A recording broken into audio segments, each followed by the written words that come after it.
Para a gente avançar agora um pouco mais na parte neurobiológica de fato, a gente se pergunta, né? O que drogas que podem provocar dependência têm em comum? Porque muitas vezes a gente sabe o que drogas que provocam dependência têm de diferente, né? A gente sabe que o efeito que a cocaína provoca, por exemplo, que é um efeito estimulante, é muito diferente do efeito de uma heroína, que é muito diferente do efeito do álcool, né? Que é muito diferente do efeito de, sei lá, de uma droga psicodélica, sei lá, né? Então, a gente tem efeitos muito diferentes, o efeito da nicotina, por exemplo, do cigarro, né?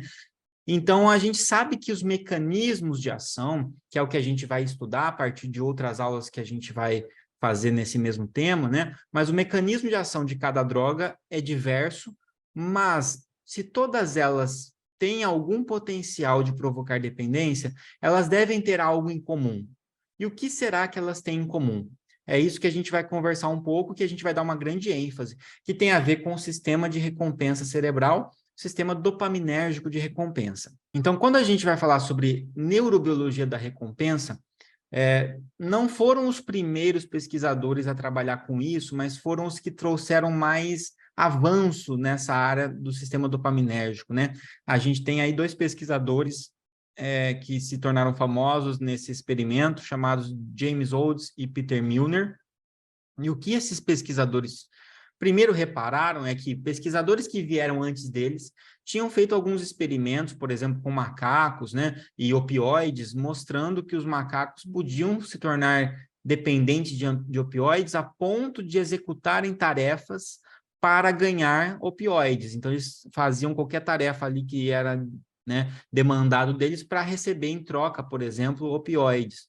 E com base nesses experimentos, e outros que vieram naquela época, James Olds e Peter Milner identificaram uma possível região onde isso estaria acontecendo e montaram esse experimento onde eles colocaram um ratinho que podia apertar aqui uma alavanca, né, numa gaiola, e essa alavanca estava ligada a um circuito elétrico que dava um mini choque, na verdade é um eletrodo, né? É um choque que não é um choque que vai doer, né? É um choque que vai estimular neurônios aqui em áreas específicas do cérebro desse rato, que vão fazer, por exemplo, que haja maior liberação de dopamina nas áreas cerebrais ali da via dopaminérgica que a gente vai falar aqui. E isso fazia com que o rato apertasse de novo a alavanca. Então, o rato tinha maior probabilidade de apertar novamente a alavanca. E quanto mais ele apertava a alavanca, mais ele estimulava esse sistema e mais ele apertava a alavanca. E aí, mesmo se você colocar água, comida para esse rato, em algum momento talvez ele coma ou beba água, mas ele vai ter muito mais preferência por apertar a alavanca. E uma das coisas que eles fizeram para testar mais esse rato ainda, eles deram um choque elétrico aqui nessa grade onde ele está, um choque leve, que seria suficiente para assustar um rato que sairia correndo.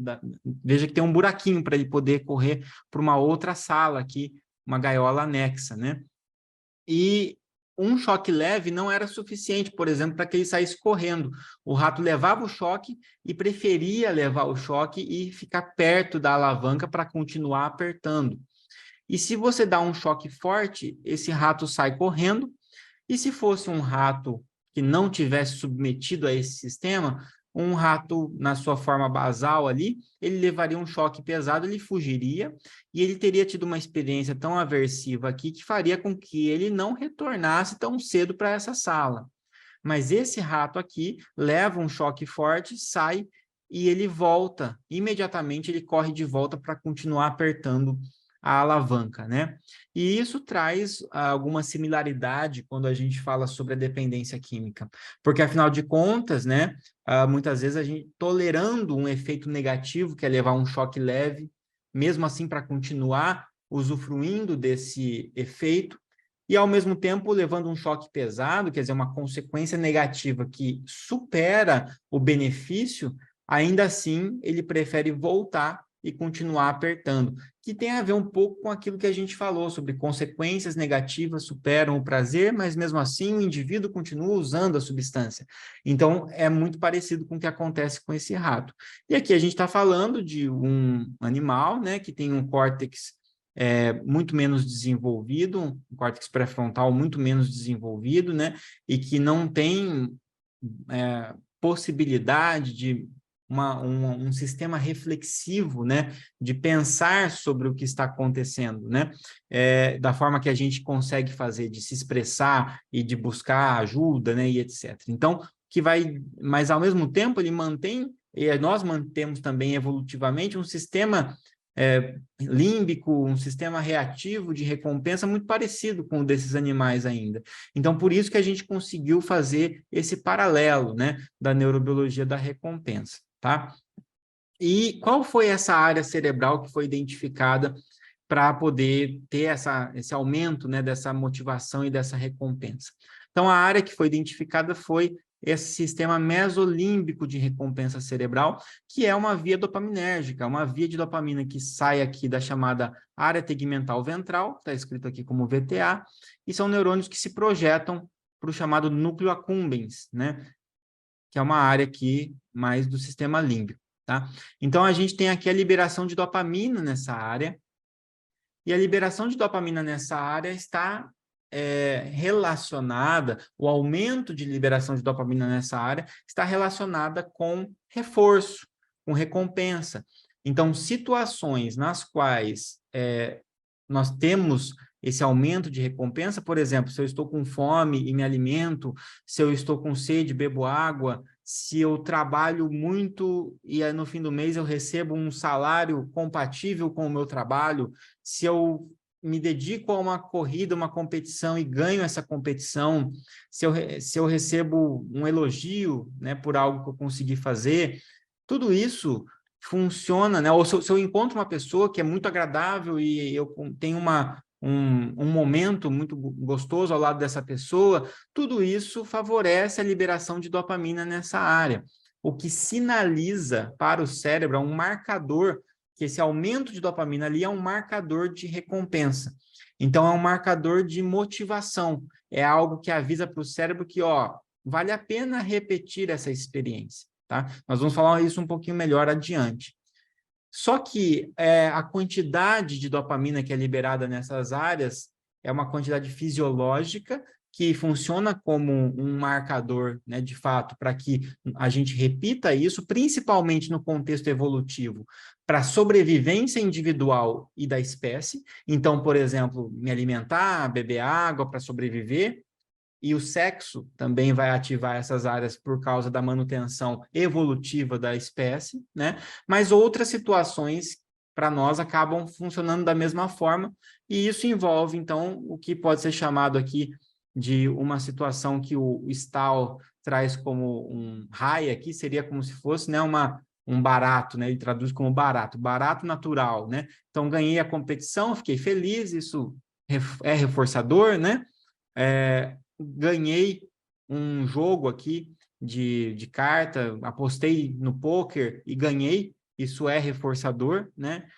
E utilizei aqui uma substância, aqui no caso a cocaína, e também foi reforçador. Então, tudo isso funciona de uma forma muito parecida aqui no sistema nervoso. O problema é que são intensidades diferentes com quais isso aqui acontece. Uma coisa é me esforçar por meses para uma maratona e depois ganhar a maratona. Isso vai provavelmente me trazer uma sensação de bem-estar, isso vai ser reforçador e motivante para que eu continue fazendo isso, mas existe um entendimento do sistema neuronal de que houve um esforço muito grande para obter essa recompensa, algo proporcional. Já é um pouco diferente se eu, por exemplo, ganho um salário, vamos supor que meu salário seja, sei lá, R$ 4.000, e eu pegue esse salário e aposte no poker um dia e receba R$ 120.000, porque eu ganhei várias vezes ali no poker, né? Então, veja o que aconteceu, né? Eu preciso trabalhar um mês inteiro para ganhar R$ 4.000, mas se eu tiver uma vitória no poker, que é um dia jogando, eu ganhei 120 mil. O esforço versus a recompensa foi muito menor com o poker do que trabalhando para receber o salário. Então, a intensidade dessa sinalização que indica para nós isso muda. Então, a quantidade de dopamina que é liberada essencialmente muda também. E da mesma forma, pessoal, consumir uma droga de abuso que aumenta a dopamina nessa área aqui, como, por exemplo, a cocaína, que promove um aumento muito intenso de dopamina, faz com que, com uma simples ação, que é cheirar um pó, consiga promover um aumento muito súbito e muito intenso, mais intenso do que esses outros que a gente mostrou aqui. Então, o custo-benefício, pensando do ponto de vista do cérebro, do ponto de vista dopaminérgico, é uma relação muito favorável, né? Eu invisto muito pouco esforço e ganho muita dopamina, digamos assim. Então, isso é uma sinalização muito desproporcional que, para o sistema nervoso, começa a se mostrar mais vantajosa, mesmo que na vida não seja mais vantajoso, né?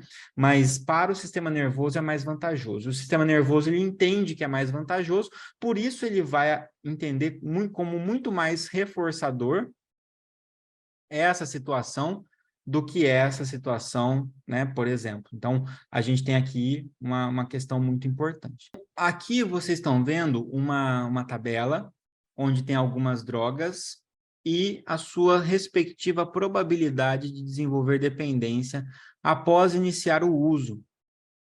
Vejam, então, que algumas coisas são até surpreendentes, né? A gente vê que a nicotina, por exemplo, tem uma capacidade intrínseca de provocar dependência maior do que a própria heroína ou a cocaína, por exemplo, né?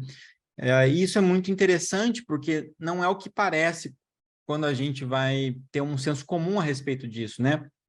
Então, ninguém pensa que a nicotina tem um potencial de dependência mais intenso do que, por exemplo, a cocaína ou mesmo o crack, né? Ou a heroína. Mas ela tem, de maneira intrínseca, quer dizer, aqui a gente está falando da capacidade da droga em provocar dependência quando se começa a fazer o uso, principalmente o uso repetido dela. Mas é lógico que não é só a droga que provoca dependência, né? Essa droga, ela tem um potencial de provocar dependência, um potencial de ativar desproporcionalmente aquela via mesolímbica que a gente mostrou. Mas isso não está sozinha. Essa droga interage primeiro com um cérebro, com um indivíduo que tem um cérebro.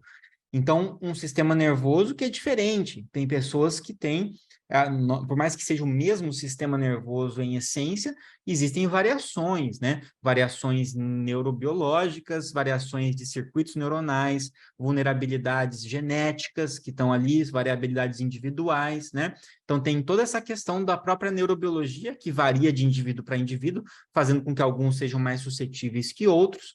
E, além disso, a gente tem um componente fundamental, que é toda a questão do ambiente no qual nós estamos, da questão comportamental, né? Então, o quanto que a história de vida de cada um, então, aí entra bem no aspecto do pessoal aí que trabalha com a psicologia, que vai com certeza falar sobre isso com muito mais propriedade do que eu, né? Mas o pessoal, pelo menos, que trabalha ali com a psicologia comportamental, sobre a questão dos níveis de seleção, né? Então, a gente está falando aqui de um aspecto neurobiológico que puxa para algo mais filogenético ali, mas que nós temos também a questão da história de vida, aspectos culturais, e é por isso que, muitas vezes, a situação de vulnerabilidade em que algumas pessoas se encontram, por exemplo, no uso do crack, é uma situação de muito mais vulnerabilidade social do que, muitas vezes, o consumo da nicotina, que é um consumo que está associado, muitas vezes, a situações de não vulnerabilidade, em algumas situações, né? Assim como o álcool, que está associado a todos os níveis sociais, né? Então,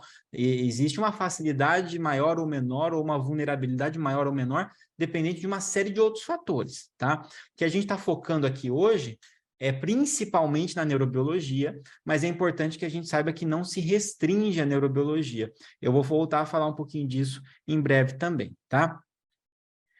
Então, agora a gente vai dar uma aprofundada nessa via mesolímbica e a gente vai ver algumas outras questões que modulam essa via mesolímbica. Então, aqui vocês estão vendo algo que tenta resumir essa neurobiologia da recompensa de modo um pouquinho mais micro, né? Então, vocês estão vendo a área tegmental ventral, que eu mostrei para vocês lá antes, e o núcleo accumbens. E eu falei que tem neurônios de dopamina que se projetam da área tegmental ventral para o núcleo accumbens, compondo essa via chamada de via mesolímbica. E é essa dopamina aqui, ó, que a gente está falando, que aumenta, que funciona como um marcador, uma sinalização de recompensa e que está envolvida com motivação. Então, a primeira coisa é, vamos parar de falar de maneira reducionista que dopamina é o neurotransmissor do prazer, né? Ah, a dopamina é o neurotransmissor do prazer, aumento da dopamina eu tenho prazer. Não é bem assim, né? A dopamina, na via mesolímbica, pode funcionar como um marcador de recompensa cerebral e está envolvido na motivação para repetir determinados comportamentos, tá? E isso é uma briga muito grande que a psicologia vai ter com a neurobiologia quando isso é mal interpretado, porque a psicologia vai falar, o comportamento não é gerado pela dopamina aumentando, né? Ah, então a dopamina aumenta e gera um comportamento, gera prazer, não é bem assim. São situações prazerosas, recompensadoras, que fazem com que, em resposta a essas situações, eu tenha um aumento de dopamina. E esse aumento de dopamina é um marcador neurobiológico que diz, que informa para o meu sistema nervoso que aquilo foi prazeroso e que merece uma repetição. Acho que isso é uma coisa muito importante da gente falar.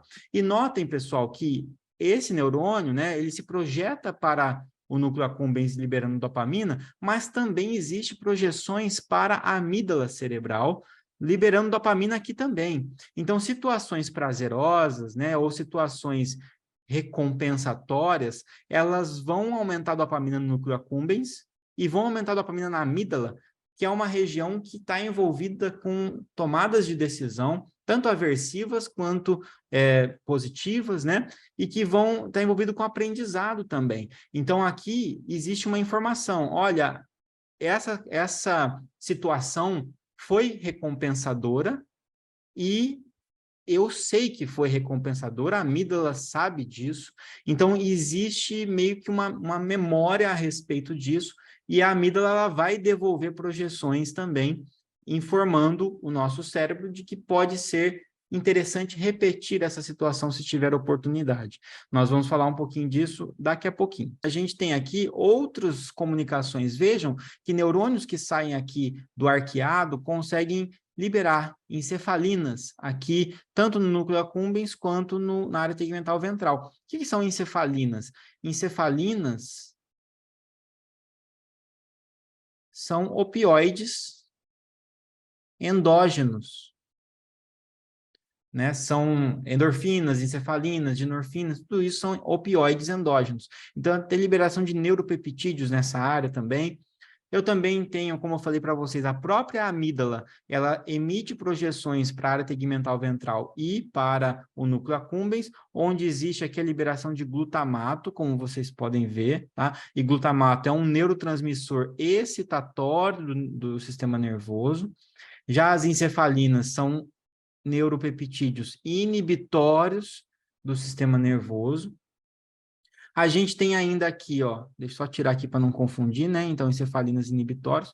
A gente tem neurônios de acetilcolina que se projetam para cá, então vocês estão vendo a acetilcolina sendo liberada aqui, e a acetilcolina aqui, nesse caso, interage com receptores chamados nicotínicos, né? E esses receptores nicotínicos, principalmente aqui nesse neurônio aqui de dopamina, são receptores nicotínicos que vão levar também a um efeito estimulatório quando forem ativados. O receptor nicotínico é um canal iônico que permite a entrada de sódio e tudo mais, né? Aqui. Nós temos ainda neurônios que saem aqui do núcleo da RAF e que liberam serotonina nessa área também, podendo levar um estímulo desse neurônio. Então, vejam que aqui a questão fica muito complexa, né? E é aqui que a gente vai perceber, aqui também tem um neurônio que vocês estão vendo roxinho, que é o neurônio de GABA também, que está aqui, que é inibitório. Então, vejam que vai ficando bastante complexo esse desenho. O que eu quero mostrar para vocês nesse momento? Porque depois a gente vai voltar nesse desenho sempre que a gente for falar de alguma droga. Quando a gente for falar especificamente da cocaína, da nicotina, etc., a gente vai voltar aqui de maneira mais específica. Mas eu quero que vocês vejam que esse aumento de dopamina na via mesolímbica está envolvido com a recompensa, é essa via comum né? O que as drogas que provocam dependência têm em comum? Esse aumento de dopamina desproporcional aqui na via mesolímbica. Mas vejam que esse aumento de dopamina está vinculado à ação do glutamato, que veio da amígdala, tá? A ação da serotonina, que veio do núcleo da RAF, a ação da acetilcolina, que veio aqui dos neurônios aqui colinérgicos, né? Também a gente tem a ação da encefalina em neurônios de GABA que atuam nesse neurônio aqui. Então, vejam que é muito complexo. E como existe um sistema tão complexo, mediado por vários neurotransmissores, eu também tenho várias drogas que atuam como se fossem neurotransmissores. Eu vou ter opioides endógenos, opioides exógenos, como, por exemplo, morfina, heroína, etc., vão atuar aqui como se fossem as encefalinas com mais efeito. Eu vou ter a nicotina, que vai fazer um papel semelhante, mais intenso, da acetilcolina aqui. Eu vou ter drogas alucinógenas, que vão também ter efeitos serotoninérgicos aqui. Eu vou ter drogas que aumentam, impedem a recaptação de dopamina, por exemplo, e serotonina aqui nessa região. Então, de alguma forma, eu vou influenciar esse aumento da dopamina por diversos mecanismos diferentes. E é por isso que drogas com perfis farmacológicos tão diferentes, no fim das contas, influenciam essa mesma via, favorecendo a dependência. Eu vou dar uma limpada nesse sistema agora, só para complementar aqui para vocês uma coisa interessante, muito legal, que é o seguinte, ó. Nós não temos só essa via mesolímbica que modula isso, né? Nós temos também aqui em cima o córtex pré-frontal, que é uma área que emite projeções também para o núcleo accumbens e também para a amígdala. Então, veja que a gente vai deixando isso aqui um pouco mais complexo, mas, ao mesmo tempo, é muito interessante. Por quê? Porque se o córtex pré-frontal consegue modular o núcleo accumbens, significa que questões corticais mais reflexivas são capazes de modular isso. Ou seja, esses neurônios aqui, eles se comunicam entre si, é um sistema bastante complexo, né? E que envolve alguns freios, inclusive, que o córtex vai oferecer para essas áreas mais inferiores, que são mais impulsivas. Então, esse sistema de baixo aqui é um sistema muito reativo, né? Porque eu libero dopamina aqui, é reforçador, também a amígdala entende que é reforçador, ao mesmo tempo que entende que é reforçador, se eu tenho a oportunidade de usar de novo aquela substância, a amígdala ela informa aqui esse neurônio de dopamina, que acaba liberando dopamina só com a possibilidade de usar a droga. Então, só de pensar na substância química já faz com que haja uma pré-liberação de dopamina, uma pré-liberação que ela é motivadora o suficiente, prazerosa o suficiente para que me motive a consumir aquilo. Então, pensar na droga é prazeroso por si só, não tão prazeroso quanto consumir, né? Não tão recompensador quanto consumir, mas pensar nisso é recompensador. E por ser recompensador, isso traz uma amostra de, se pensar nisso já é recompensador, imagina se eu consumir. Então, isso leva a uma motivação. E isso está muito associado também a quando a pessoa está tentando parar de usar a droga, mas ela vê alguém usando. Isso reativa essa situação aqui. Ou ela vai no mesmo ambiente que ela ia quando ela utilizava. Ela faz alguma coisa que estava associado, por exemplo, ela sempre no intervalo do trabalho, ela ia tomar um cafezinho e fumava. Então, se no intervalo do trabalho ela vai tomar um cafezinho, isso já ativa, né, já tem essa pré-liberação de dopamina aqui que faz com que tenha motivação para consumir de novo. Por isso que se tem várias orientações para tentar evitar locais, pessoas que eram associadas, né, àquela situação. Além disso, pessoal, aqui vocês estão vendo, então, que o córtex pré-frontal consegue modular isso. E ele consegue modular, inclusive, numa questão contrária. Por exemplo, olha, eu estou vendo que isso aqui está trazendo muito prejuízo para mim, eu não quero mais consumir essa droga. Então, hoje, eu vou fazer um esforço e não vou consumir, porque isso me traz muito prejuízo, porque a longo prazo isso vai me trazer um problema maior. Então, essa capacidade de pensar lá no futuro, de ver que o problema a longo prazo vai ser maior e tudo mais, tem a ver com essa capacidade do córtex, né, de frear esse impulso. que é a mesma capacidade do córtex que freia outros impulsos. Por exemplo, se, sei lá, seu chefe foi abusivo e grosseiro com você, e você não dá um soco na cara dele direto, né? Você freia esse impulso em dar um soco, porque você sabe que se você der um soco, você vai ter agredido uma pessoa e isso vai trazer consequências negativas, então você respira fundo, não dá um soco e toma outras providências que a longo prazo vão trazer mais benefício para você. Então, essa capacidade de adiar esses impulsos tem a ver com o córtex. É claro que quanto mais a gente cede a esse sistema reativo, mais esse sistema se fortalece, esses caminhos se fortalecem e mais difícil é a gente refletir sobre isso. Por outro lado, quanto mais a gente trabalha esse sistema cortical, fortalece essas vias neuronais através de realmente não usar a droga por um dia, né? Aquela questão que está envolvida muitas vezes em intervenções, tanto psicoterápicas quanto psicossociais, do ponto de vista desses programas de apoio de grupos, né, programa de 12 passos, etc. Tudo isso vai favorecendo esse sistema reflexivo e vai diminuindo a intensidade desse sistema mais reativo, tá? Então, isso a gente pode chamar, então, de sistema reflexivo da recompensa, que envolve o córtex, e o sistema reativo da recompensa, que envolve esse sistema mesolímbico, que é muito mais impulsivo, que é muito mais parecido com o que a gente observa em outros animais, né? Se você ficar lá forçando o ratinho a consumir cocaína, depois de um tempo, se ele ficar dependente da cocaína, ele não para de consumir a cocaína. Então, ele não vai refletir sobre os impactos que isso traz na vida dele, o problema de saúde que ele vai ter lá na frente, o problema de relação interpessoal que ele vai ter. Não tem essa possibilidade. Nós temos, né? E a psicoterapia e as intervenções psicossociais vão ter um papel fundamental aqui para modular e reforçar esse sistema reflexivo, né? É o que, de maneira mais popular, as pessoas chamam de força de vontade e tentação, né? Mas são nomes muito reducionistas e até ruins, né? Porque força de vontade dá a impressão que é uma coisa muito voluntária, né? Você que não quis, você que não teve força de vontade suficiente, e tentação também parece uma coisa que é só evitar a tentação. Mas o grande problema é aquilo que a gente citou lá no começo, né? No começo a gente tem grandes recompensas e pouca punição. E depois, quando a punição já está alta, mas ao mesmo tempo esse sistema aqui já está muito modificado, modulado, né? E aqui é um resumo desse sistema, então mostrando quais são os neurotransmissores e também as drogas de abuso que estimulam esse neurônio de dopamina, aumentando dopamina. Aqui estão fármacos e drogas que também estimulam o aumento de dopamina mais diretamente aqui.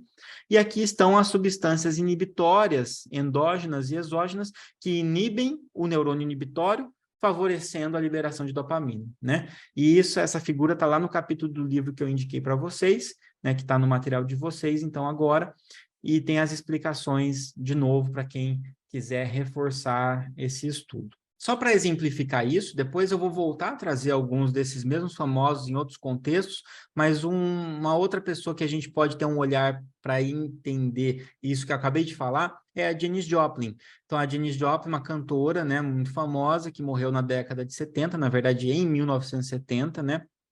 Foi encontrada morta em seu quarto de hotel e no quarto de hotel foi encontrado comprimidos, drogas, bebidas alcoólicas e principalmente a droga que foi encontrada foi a heroína, né?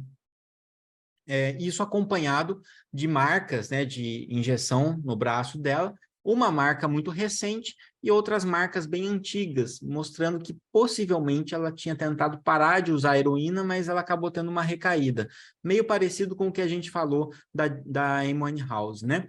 Se a gente olhar aqui o atestado de óbito dela, a gente vai ver, então, intoxicação por heroína, morfina, né? Essa questão da morfina é uma explicação à parte, a morfina ela é derivada da heroína, mas basicamente foi a intoxicação de heroína, overdose, né? Uma morte considerada aqui acidental, tá?